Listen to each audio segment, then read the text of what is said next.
Hey, it's Melanie Benson-Strick here, America's leading small business optimizer, and I want to welcome you to our Success Optimizer series. This is where you learn how to make the business you have work 10 times better. And I have a really awesome guest with us today, Catherine Newton, who's coming all the way from Auckland, New Zealand, one of the magical places on my bucket list that I have to come and visit. Catherine is a wealth, freedom, and prosperity mentor and speaker, and you can find her at catherinenewton.com. And I actually have such a special place in my heart for Catherine, because Catherine and I have known each other for a while. She's taken a couple of my programs and we worked together for a little bit over a year, and I've just watched her business expand and grow, and each stage of your business you have found these really significant shifts and opportunities to, what we might say, make it work better without sacrificing what's so important to you along the way. So I'm so excited to have you today.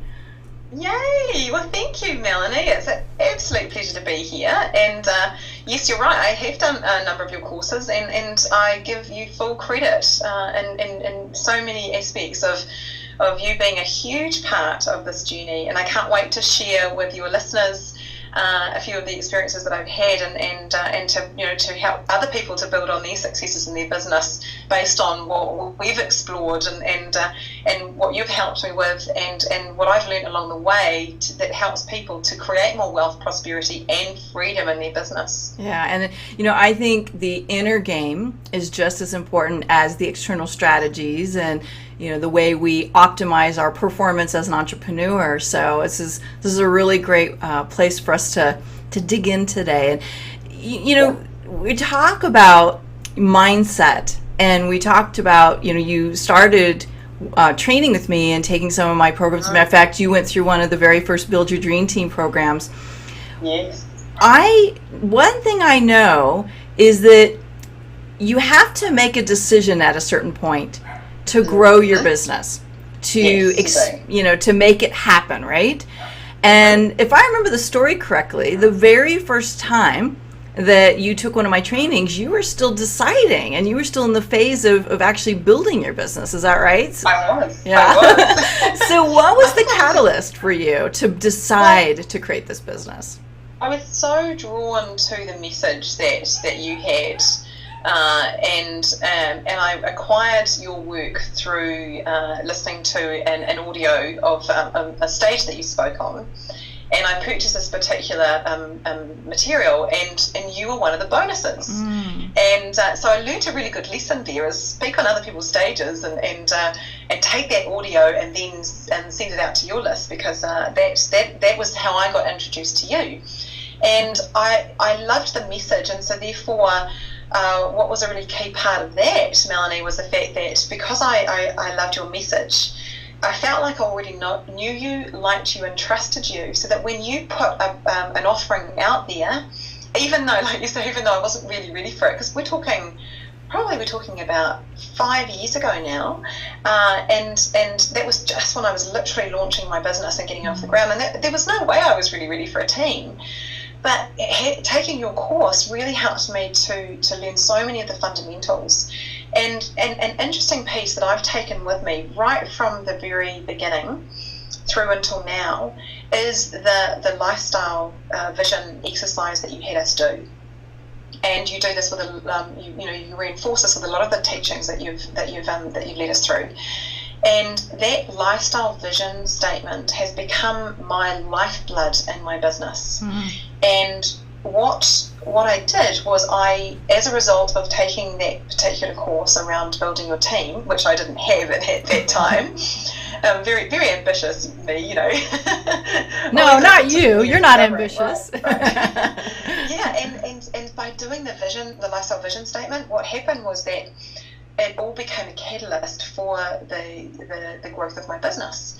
And that's how I believe a really big part, like you said before, is the mindset, right? So you've got to have your mind focused on what you want. You see, the number one reason that I believe that wealth eludes entrepreneurs is because they're not clear and they don't have a plan. So what your course did, and what I know now, and part of what I teach people to do, is to get really, really clear. And sometimes, of course, what you have to do is you have to have the contrast, right? So you have to work out what you don't want in order to get to what you do want. But that vision exercise was just really fundamental in helping me to really make sure that what I was bringing onto my business, into my business, was fundamentally what I wanted.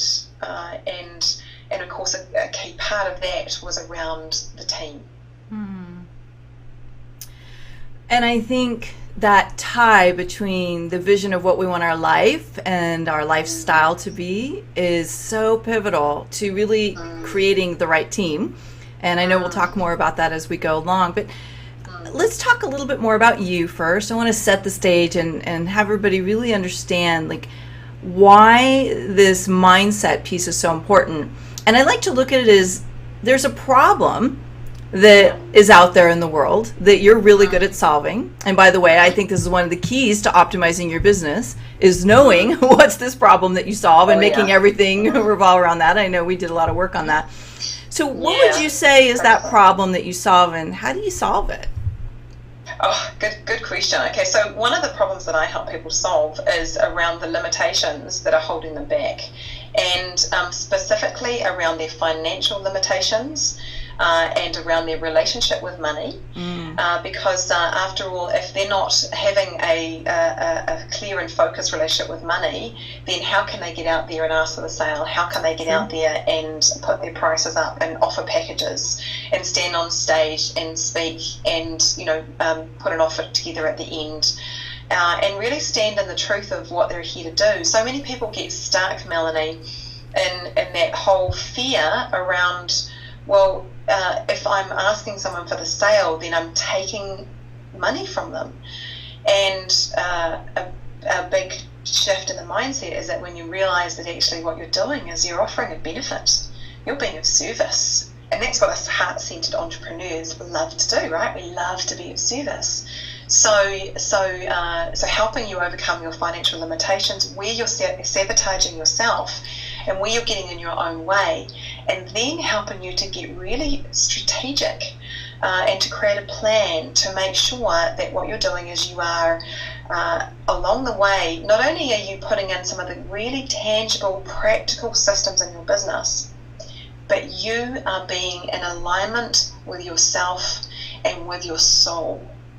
Because if you are out of alignment, then nothing is going to work in your business. So true. One of my specialties is helping people to raise their vibration. One of my gifts around that is I can help you determine at what level are you resonating, at what level is your vibration. And based on your personal vibrational scale, I can help you build a plan that is, it's a little bit like, if you think about, have you heard of that blood type diet? Yeah. So I guess, in kind of a way, what I do is I get in and I use my intuitive capacity and also my assessments that I do with you, so both tangible and intangible. That's very much how I roll. And I provide you, my clients, with a vehicle for actually going, right, well, what's going to suit me? Because what I notice along the way, Melanie, is that what suits one entrepreneur doesn't suit another. What suits you doesn't necessarily suit me. And so I tune in to what is your soul's truth and what's going to raise your vibration. So finding that key piece to what is going to raise your vibration is massive, because when your vibration is raised, you literally become a magnet. Magnet to money, magnet to bringing the right team to you, magnet to the right clients, and then you can really step into being truly of service because you are in your highest joy. I like where you're going with this, and I totally get this, by the way. You know that I'm 100% on board with this whole idea, and it's a big part of what I think we have to do when we're an entrepreneur is learn, like, what's in alignment, what's not. But tell me a little bit about, like, let's step into the challenge. As an entrepreneur who's constantly growing and evolving, what would you say has been one of the biggest challenges you faced serving people getting this message out there in a bigger way? And how has it affected your ability to grow your business? Oh, it's a really great question. And if I was to answer from the place where, when you asked me that question, the first thing that came to my mind, it was overwhelm. Mm-hmm. And that's one of the first things that you spoke to me about, was about how overwhelm can be such a debilitating component as we're building our business. Yeah. And what I learned along the way is that the more you stay in overwhelm, the more frustrated you become, the more your business becomes a challenge, and the more you stop having fun. Mm. And I'm all about let's have fun and let's make a profit. And so I had to learn how to get over overwhelm. And what I just love about this business of being a spiritually based entrepreneur is that first we have to go through it ourselves. Oh, isn't that true, Melanie? That's so fun. Gosh. Oh, isn't that interesting? And it's funny because I was actually just reading through some of my notes before the call came on, and it says here that around I've lost the part exactly that I wanted to share with you, but basically that as me being a spiritual teacher and an educator and getting out there and helping people grow their businesses, that I become the example, and that I am learning and growing and evolving as well. Mm-hmm. And what I love about this work is that I get to go through all of it and process it and understand it and come to the best solution. And I've come to this solution when it comes to overwhelm, is that as entrepreneurs, when you try to do everything yourself, no good. No good for your energy, no good for your motivation, no good for your direction, no good for your focus, and no good because as entrepreneurs, especially our spiritual, heart-centered ones, we love company. And we love having people to connect with and to share ideas with and brainstorm with and to create the shifts together with someone. Also, what I learned through this whole process of overwhelm is that when you are going about your business, and I very much learned this as the work we did together too, Melanie, that when you're going about your business and you're not taking time out of your business to actually have those strategic planning days, then what happens, and this is to use your words, is you suffer from failure to launch. Mm-hmm. And then, the old bright, shiny object syndrome comes into play. You don't have a plan in place, therefore you get into more overwhelm. Now that's the tangible piece. The tangible piece of solving overwhelm is, for goodness sake, make sure you have a plan. Make sure you get support to put that plan into action, because often we need to sit down with someone and do the plan together, because it just means it's more tangible for us and it can really help us bring out what it is that we're here to do. But if that's the tangible piece, the intangible piece was the more that I was in my truth with my business, and the more that I saw myself as being not a human being but a spiritual being, and the more I realized that we are 70% water. And I learned this fascinating fact the other day. I mean, I already knew that, but it's like, wow, I talk to people about being in the flow, right? You think of that nursery rhyme, row, row, row your boat, gently down the stream, merrily, merrily, merrily, merrily, life is but a dream. You're in the flow when you're rowing your boat, when you're going with the flow, when you're being merry, when you're in gratitude, when you're in joy, when you're allowing your boat to be taking you in the direction of your truest calling, you are in flow. So as you build your business, the way to stay out of overwhelm is to make sure that you are in flow. So how do I do that? I meditate. I set intentions. I focus on my vision. See my vision behind me, my vision board? I know that that's something that you're very big on too, Melanie. I have a really big why, a big burning desire for me to build this business. And so when I find myself in overwhelm, I take a step back. Sometimes I'll just literally step away and go for a walk, or I'll meditate. I'll do whatever it takes to get me re-centered. I'll read over my intentions for my business that I keep close to me all the time. And I'll take those beautiful deep breaths to realign myself with my purpose here.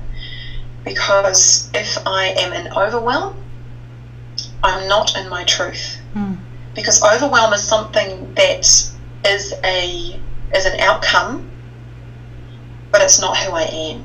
I am not overwhelmed. I am not chaos. I am not uncertainty. I am not doubt. I am flow. I am ease. I am joy. I am gratitude. I am love. And so bringing myself back to that, you can even feel, Melanie, just how peaceful that makes one feel when we use those words. Yeah, it's almost like you make a decision to be that way. That's it. Yeah. Yeah. So let's talk a little bit about like an aha in this shift out of overwhelm. Because that, I don't think that's anybody's truth. I love that you said that. But it's also, sometimes we don't have the right strategies and systems and support resources in place to move out of that overwhelm and stay out of that overwhelm. What do you think was a real pivotal moment for you? And maybe it's even about hiring a team and making some new decisions around being supported. So my epiphany or my aha moment was when, and I'm almost, I'm going to be humble and I'm going to admit my truth, Melanie. Is that okay? Yeah, of course. Yeah. So, we're all about being real here. Yeah, we're all about being real. So it's when I stopped trying to be right. And when I realised that actually the person that's getting in the way of this business growth in my business is me. And the more I kept trying to do everything and make myself right about why I had to do everything, the more chaos happened and the more I stayed in overwhelm. And so I looked at that piece and I thought to myself, well, what would it take for me to allow others to be right? And of course, what does that ask us to do is it asks us to step out of our ego and into our true soul's purpose and truth. And so it was quite a turning point for me when I realised that actually, for example, I did your course many years ago now, or it seems like it was many years ago, and rather than me being right about trying to solve my problem by myself, what I did was I went back into the resources that you've so amazingly put together, and I pulled out some pieces and I re-listened to some of the pieces that would help me to actually realise what I don't know, because we don't know what we don't know. Right? Could you share what that was, that one piece that was so big for you? Yeah. So as a heart-centered entrepreneur, which you're obviously getting that I am very much, I thought that planning schmanning, not really interested in planning. We'll just, it'll all just roll into place. It'll all be fine. It'll all work out. Don't worry. Right. So, alpha loser on that one. Because it's all about, as being in the flow, right, as I mentioned before. But you've also got to be taking the action. And so one of the action pieces that I took from your course was the launch plans that you have in there. And the map that you actually have for us to fill in for when we have an event on, when we're running a tele class, when we're running a workshop, when we're putting together an interview series, which I can only imagine that you've done the same for this as well, Melanie, because you very much walk your talk and teach what you do, and having those spreadsheets that you've created for us, and also the guidelines that go with it, have been phenomenal. And what I love doing now is that when I have new team members come on board, whether they're helping me with writing copy, or whether they're helping with my website or bookkeeping, or just VA responsibilities, and I put this spreadsheet in front of them. Oh my goodness! It's like baffle them with an Excel spreadsheet. It's great, and suddenly everyone in the business is like, wow, okay, we focus, we're paying attention, we've got a target, we've got something to concentrate on, and we've got a time frame. And so from that tangible perspective, having deadlines, time frames. What's the task? When does it need to happen?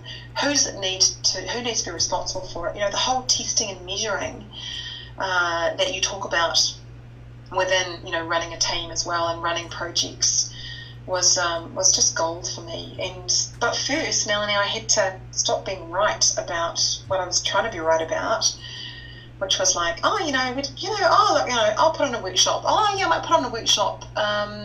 How about 3 weeks' time? That feels about right. Let me look at the planets and the astrology, and let me check in with my star sign. That's how I used to run my business. I know, I remember that. Yeah.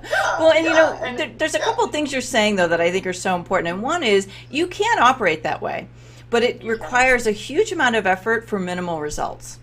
And when you flip that around and you're willing to put in a foundation to flip the results so you get 10, 100 times results from the same amount of effort, that's what optimizing your business is all about. But you also said something else, and I want to bring this back into the team conversation, because one of the biggest myths that people have in their head as an entrepreneur, especially someone who's highly creative and they're very heart-centered and they are driven by their passion, is we think if I just decide what I'm going to do, it's all going to work out, like you were saying before. I set my intention.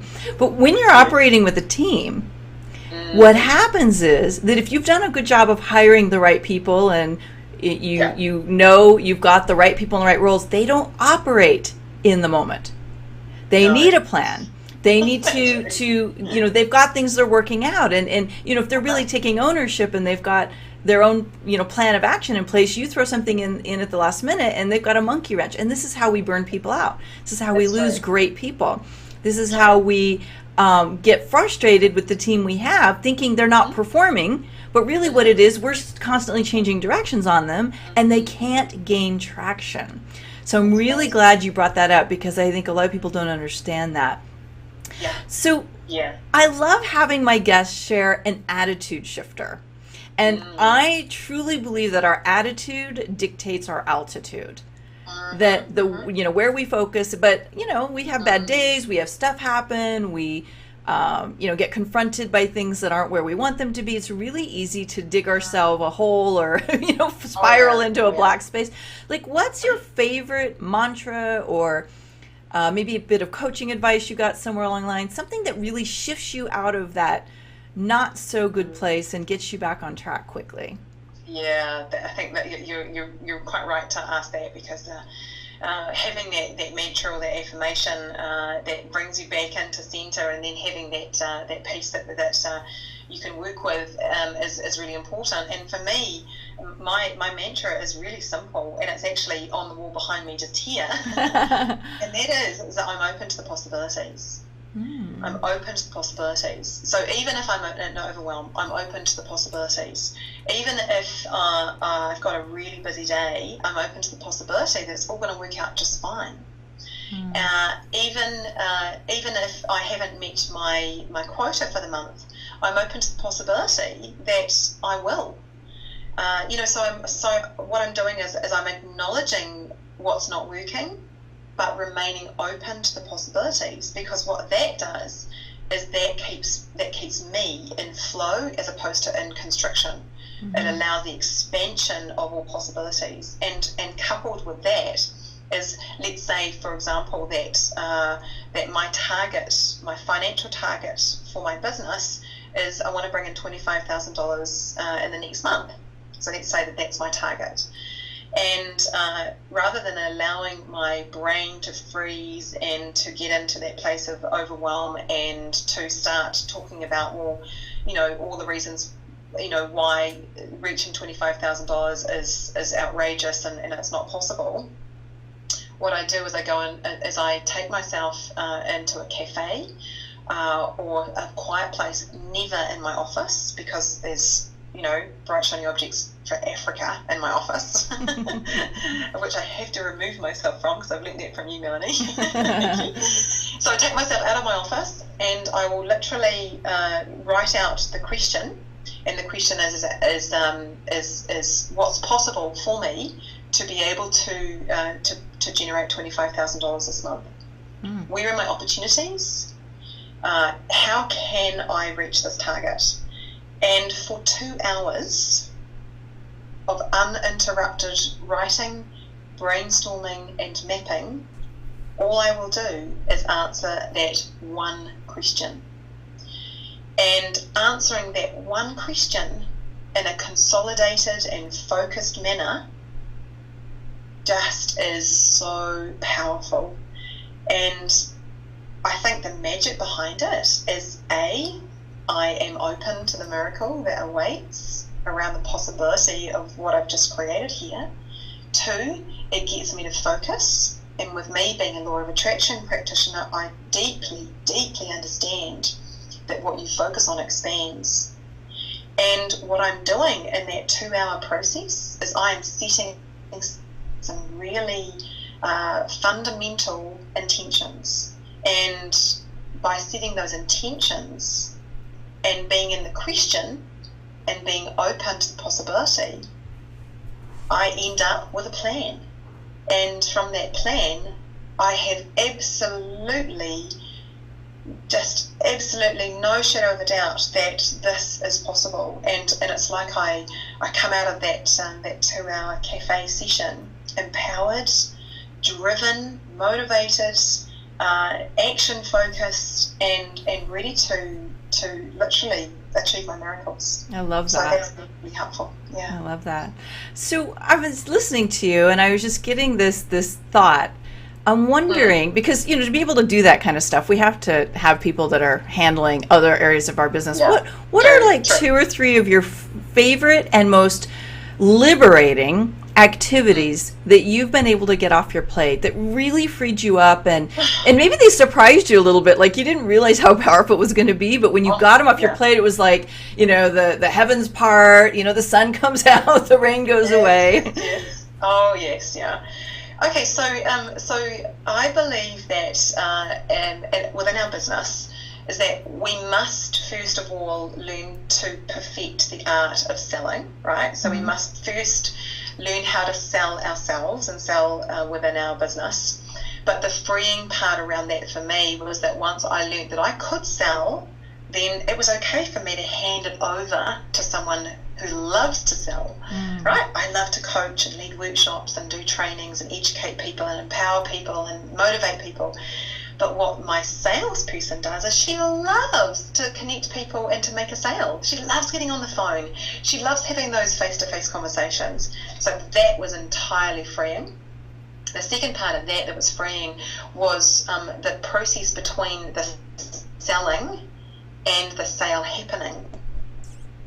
And that was between the salesperson and the bookkeeper. You see, I should do it the peace way, shouldn't I? Because it was a peaceful moment for me. That when I got out of my own way around that whole process, then the sale happened more easily. So, and that was quite an epiphany for me. I thought I had to be involved in that whole, closing the sale process. But actually, I'd built the relationship with the client already by meeting them at a workshop or meeting them at an expo or at a speaking engagement. I then handed them over to the salesperson. The salesperson then handed the paperwork and all of the invoicing and the follow-up processes around the payment to my bookkeeper. So that meant that the whole process smoothed out completely. And the third piece that I found really freeing has been letting go of having to write all of my own copy. I'm really good at writing copy, but I was getting so far behind. I was scrambling to actually write, the marketing emails that go out. I still have a very much a big part in the essence of how they read and of what's said and the flavour of them. But once we've sat down and done the brainstorming, not of one email at a time, but of like 15 emails. So we'll sit down and write an actual sequence now of, okay, so what's the theme? What are we trying to sell here? So right now we're promoting a tele class, which is leading into a mastermind program that I just love teaching. And it's all online, and so she's behind the scenes writing all of those. I've given her the formula, I've given her the information, I've given her the fundamental building blocks, and now she's going away and actually putting it together. And tomorrow I'm going away on holiday for a week. I couldn't do that before because I would have been too busy writing those 15 emails. I love that. And that's, we don't often think about that being the outcome. We think, oh, we can make more money, we can get more done. But I know for me, that was one of my big catalysts is if I have really great people who can run my business, I can go do what I love to do and go enjoy my life. Yeah. So I want to just kind of like dig in for a second into one more layer of building a team, since this has been kind of a theme we've explored today. I think sometimes that we love the idea of being able to have other people to help us grow, but the realities, especially as we evolve and grow our own business, the realities of managing and leading a team oftentimes means there's things we have to learn. And, that whole thing where you're saying, like, I had to give up being right. I think sometimes we get really committed to our way, but our way isn't necessarily the most optimized way to get where we want to go. Was there something that you learned, and it could have been out of the Build Your Dream team or even on your own, there's something that you learned about how to create the team that you really need and want that has made a huge difference in getting the results that you want through your team? Yeah. So in the Dream Team class, you talk about putting the right people on the bus, and so what I do is I run a personality profile test on my staff members once I'm almost certain that I'm going to be bringing them on. So that's one part of the piece. But what I also found was that, how I talked before about the lifestyle vision. So I wrote a team vision. So I took your advice and I went to the next level and I actually wrote a team vision. And I know you talk about that as well in the program. And what I did was I painted the picture as if it was already so. So I started off by saying, I'm so happy and grateful now that I'm surrounded by the most amazing team. How everyone is aligned in the highest truth of the business and the purpose. We're all here to be of service, and we work together as a valuable team to build a successful and thriving company. Now, I'm just ad-libbing there, but it's the kind of thing that I would write, and I would talk about, some of the test and measure components around it as well. So I talk about some practical stuff in there and some spiritual stuff in there. But then what I did was I took that team vision statement and I put it in another area of the house. I've got this kind of like an altar, if you like, and I've got my vision book, my vision board. I've got my vision book, and then I have my crystals. And what I did was I put my team vision statement underneath my crystal, surrounded by the vision that I had for my business. And I have it in a place where I walk past it every day. And what happens is that I would just look at it and I go, there it is. I wonder what's possible. I wonder what's going to happen. I wonder what that's going to look like. And I'd stay in that state of wonder.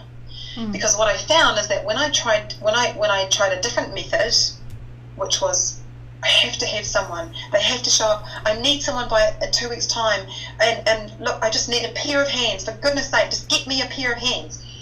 That is desperation. And we don't make any good decisions from desperation. So true.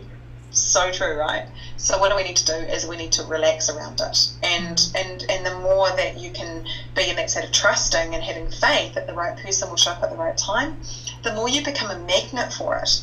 And this is what exactly has happened in my business. I have become a magnet for every one of the people in my business that I have employed or contracted. I haven't written one job application. I haven't had to put an ad in a paper or on a website or none of that. It's all been because people have come to me, because I've been very certain about who I want to put on the bus, because I've written my vision statement, because I give it focused attention, and because I allow myself to be in the flow and in alignment with the person that I've got potentially coming on board with the business by trusting, very much trusting the right person. It's such an interesting shift that you're in with this, because so many people do wait way too long to build their team or to hire the next level of their team. So they are desperate. Yeah. And I know I worked with several people in Build Your Dream Team and in private coaching where they're like, I need help now. And, that constriction does kick in. And it's, and you make short-term decisions hoping for long-term results, and it doesn't always work out that way. And I certainly know, I remember hiring somebody one time when I was getting ready to go out of town. And the person that I had been working with for years had something happen to them, and she had to take a break. So I'm in this space of like, oh my gosh, I'm leaving and I need someone now. And I remember like feeling desperate to find the right person. And, it ended up working out okay. It wasn't somebody I kept for the long term. But I know what it's like. Like, I attracted someone who wasn't long-term quality because I needed short-term fixes. And I like that distinction a lot. So, let's wrap up with a tip or a strategy that you would like to share with our listeners that you think has really catapulted you. It could be anything that is practical, logical, or inner game, something that just, it's like you love that you learned this, and it's been such a benefit to being able to take your business to the next level. So there are so many things, of course, Melanie, that I could share around this. I could share information about, aspects of growing your business, aspects around time management, aspects around, productivity, all of those kinds of things. But I think what I'd like to just share with everyone today is around the sweet spot that I found in my business. When I realised that actually that I guess my sweet spot was the fact that my business is here to serve a purpose for me, but the primary reason that I do what I do is because I love doing it. And when I achieved the sweet spot in my business, it was when I started focusing only on the things that I loved doing. And yes, I agree that for a period of time we have to do some of the things in our business that we don't like doing. And we'll do it till we're kicking and screaming, because we're not in our brilliance when we're doing that.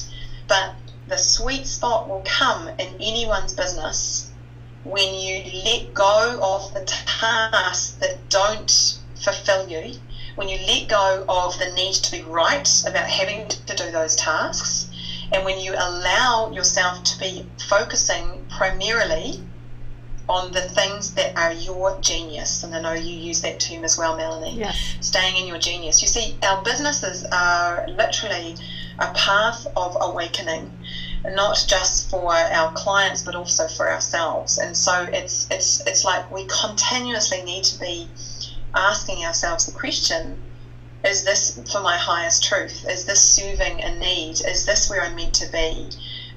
Does this fill me with a higher vibration? Remember I talked before about the word vibration. Yeah. You see, the more you're vibrating, the higher you're vibrating, the more you're going to attract the wealth, the prosperity, and the freedom into your life. And if you're going around, if you're not bringing on the people that you need in your business, if you're not delegating, and if you're not, or if you're focusing on the weaknesses because someone said to you, you've got to learn to do everything in your business, well, it just doesn't roll with me anymore. I didn't find my sweet spot until I really took the information that you shared in that Build Your Dream team, and I really took on the whole concept around delegating and truly building a team that's going to help to take this business to the next level. That is such great advice. I got chills. There's a difference between getting help and really building a team that can take your business to the next level, and it's a great distinction. So I want to remind everybody that today you have been given massively cool gems. Like there's been insights galore. And I know Catherine invested quite a pretty penny in a lot of, getting these insights for herself. And she's just been so generous with sharing what's worked for her. Take something and make a commitment to put it into action today. And we'd love to hear below in the comments, what are you going to take from this session today and put into action? Or how is it going to change your business in some way that is going to optimize it so that you can grow and accelerate your results? Yeah. Share it with us. We would love to know. And Catherine, real quick, let's remind everybody, where can they find you? Oh, super. Great. Well, they can certainly find me. My website is catherinenewton.com. And of course, I'm on Facebook with the same name. And Twitter, I'm coach_CJ. But if you go to my website, you'll find all those links there. And Melanie, what I'd love to do as a gift to your listeners, what I'd love to do is I'd love to draw their attention on the website to the opportunity to have a complimentary strategy session with me. Great. So that if they're interested in following up further, and like you said, I've invested a pretty penny in my business growth, and I'm here to now be of service to others as they help to shift their vibration, to overcome limitations in their business, and to move into another field of all possibilities. But before I finish up, Melanie, I just want to extend a heartfelt thank you to you, because I wouldn't be where I am without you. You opened up your lines, as you do as part of your program, and there was a 15-minute conversation that we had, and that 15-minute conversation changed the way I did my business. You gave me some pointers on how to speak from the stage. I was about to go and do a presentation in front of 250 people, and you told me one thing that meant the difference between me taking home a paltry, 4 figures to actually making it a 6-figure weekend. And so I want to thank you for your expertise and your guidance along the way. That 15 minutes had me sold, and I love your work. And anyone who's inspired by our conversation today, I highly recommend you to certainly be finding out what Melanie has to offer, and this Building Your Dream Team course in itself is a gem as well. Thank you, Catherine. And I don't think I knew that about that 6-figure weekend, so that's exciting. I just got chills. Thanks for sharing that. Yeah, you're so welcome. Find out all kinds of cool stuff over the years. So thank you, Catherine, so much for sharing your time with us today. I know you are on the go and you've got a million wonderful things happening. And thank you for listening and tuning in today. I know that putting even one idea into action is a fast way to find your business growing in profitability, impact, and so you can enjoy your life more. So goodbye, everyone, and thanks, Catherine. Awesome. Bye.